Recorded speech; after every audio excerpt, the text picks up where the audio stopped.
এই মুহূর্তের big breaking news.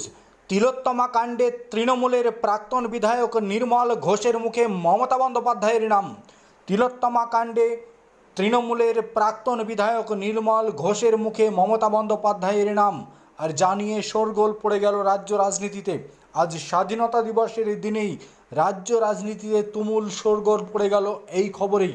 ইতিমধ্যেই মমতা বন্দ্যোপাধ্যায়কে গ্রেপ্তারির দাবি তুলেছেন বিজেপি নেত্রী অগ্নিমিত্রা পল।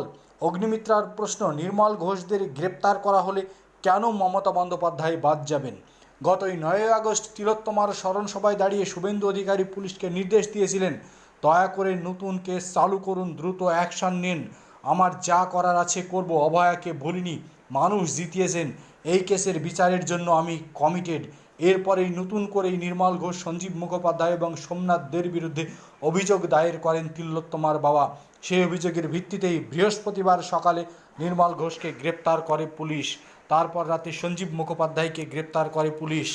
এখনও কিন্তু অধরা রয়েছেন চিটিংবাজ সোমনাথ দে।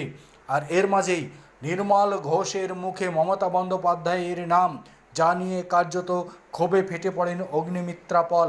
অগ্নিমিত্রা পল স্পষ্টই দাবি করেন, নির্মল ঘোষদের গ্রেপ্তার করা হলে মমতা বন্দ্যোপাধ্যায়দের নয় কেন? তাহলে কি মমতা বন্দ্যোপাধ্যায়কে অভয়াকাণ্ডে দ্রুত হেফাজতে নেবে পুলিশ? তাকে জিজ্ঞাসাবাদ করবে রাজ্য পুলিশের প্রশাসন?